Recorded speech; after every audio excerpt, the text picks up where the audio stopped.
നമസ്കാരം. ആദായ നികുതി, ED, CBI തുടങ്ങിയ ഏജൻസികളൊക്കെ പരിശോധനകൾ നടത്തിയ ശേഷം വലിയ തോതിൽ പണം കണ്ടെടുത്തു എന്നുള്ള വാർത്തകൾ നമുക്ക് വളരെ സുപരിചിതമാണ്. ഏറ്റവും ഒടുവിലായി കോൺഗ്രസിന്റെ രാജ്യസഭാ MP ആയ ധീരജ് സാഹുവിന്റെ ഒഡീഷയിലെ വീട്ടിൽ നിന്നും ഇത്തരത്തിൽ കണ്ടെടുത്തത് 351 കോടി രൂപയായിരുന്നു. പിടിച്ചെടുത്ത ഈ നോട്ടുകൾ 200 ബാഗുകളിലാക്കി ആണ് കൊണ്ടുപോയിരിക്കുന്നത്. 5 ദിവസം നീണ്ട ഒരു നോട്ടങ്ങൾ തന്നെയായിരുന്നു അവിടെ നടന്നതും. ഒഡീഷയിലെ ഈ കോൺഗ്രസ് MPയുടെ വീട്ടിൽ നിന്നെടുത്ത ഇത്രയധികം പണം 351 കോടി രൂപ എന്നത് രാജ്യം കണ്ട ഏറ്റവും വലിയ ഇത്തരത്തിലുള്ള റെയ്ഡിൽ ഒന്നായിരുന്നു.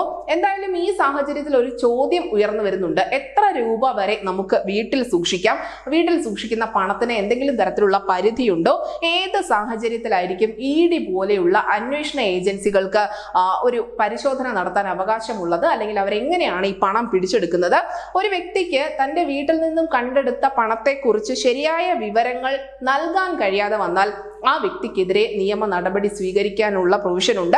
ഈ നടപടിക്രമത്തിന് സൂക്ഷിക്കുന്ന പണത്തിന്റെ ഒരു പരിധിയുമായി ബന്ധപ്പെട്ടുകൊണ്ട് നേരിട്ട് യാതൊരു ബന്ധവുമില്ല. എത്ര തന്നെ പണം ഉണ്ടെങ്കിലും ഇത് നിയമപരമാണ് എന്ന് തെളിയിക്കാനുള്ള രേഖകൾ കയ്യിൽ ഉണ്ടായിരിക്കണം എന്ന് ചുരുക്കം.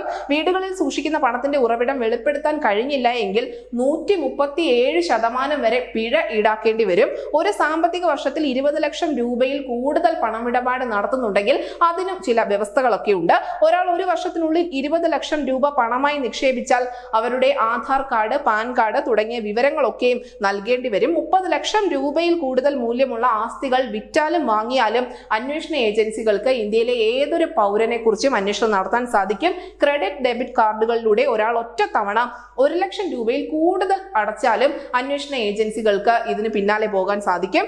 ബന്ധുക്കളിൽ നിന്നാണ് എങ്കിൽ പോലും ഒരു ദിവസം 2 ലക്ഷം രൂപയിൽ കൂടുതൽ പണം എടുക്കാനുള്ള അനുവാദം നൽകുന്നില്ല. ബാങ്ക് വഴിയാണ് ഇത് ചെയ്യുന്നത്. പണമായി സംഭാവന നൽകുന്നതിനുള്ള പരിധി 2000 രൂപയായി രാജ്യത്ത് നിജപ്പെടുത്തിയിട്ടുമുണ്ട്.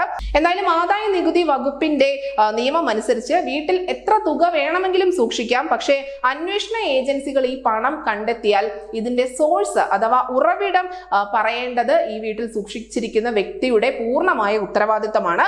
നിയമപരമായി സമ്പാദിച്ച പണമാണ് എങ്കിൽ പോലും ഇതിന്റെ രേഖകളെല്ലാം തന്നെ പൂർണ്ണമായിരിക്കണം. അതല്ല, കൃത്യമായി ആദായ നികുതി റിട്ടേൺ ഫയൽ ചെയ്യുന്ന വ്യക്തിയാണ് എങ്കിൽ പരിഭ്രമിക്കേണ്ട യാതൊരു ആവശ്യവുമില്ല. എന്നാൽ പിടിച്ചെടുക്കുന്ന പണത്തിന്റെ ഉറവിടം പറയാൻ കഴിയുന്നില്ല എങ്കിൽ തീർച്ചയായും അന്വേഷണ ഏജൻസികൾക്ക് ശക്തമായ നിയമ നടപടി സ്വീകരിച്ചുകൊണ്ട് മുന്നോട്ട് പോകാൻ സാധിക്കും. ഇത്തരത്തിലുള്ള ചർച്ച ദേശീയ മാധ്യമങ്ങൾ ഉയർന്നു വരാനുള്ള ഏറ്റവും പ്രധാനപ്പെട്ട കാരണം ഈ MP ധീരജ് സാഹു തന്നെയാണ്. കാരണം അദ്ദേഹം പറഞ്ഞത് തന്റെ കുടുംബം കാലാകാലങ്ങളായി മദ്യവിൽപ്പന നടത്തുന്നുണ്ട്, അതുകൊണ്ടാണ് ഈ പണം വീട്ടിൽ സൂക്ഷിക്കുന്നത്. മദ്യവിൽപ്പനയിലൂടെ ലഭിച്ച വരുമാനമാണ് എന്ന് പറയുന്നുണ്ട്. പക്ഷെ അവർ പരാജയപ്പെട്ടത് അതിന് കൃത്യമായ സോഴ്സ് കാണിക്കാൻ കഴിയാതെ വന്നതുകൊണ്ട് കൂടിയാണ്. എന്തായാലും ഈ ഒരു കാര്യം ഇപ്പോൾ മാധ്യമങ്ങളിൽ അല്ലെങ്കിൽ സാമ്പത്തിക വിഷയങ്ങൾ കൈകാര്യം ചെയ്യുന്ന വിദഗ്ധർ കൃത്യമായി തന്നെ പരാമർശിക്കുന്നുണ്ട്. News desk news India Malayalam.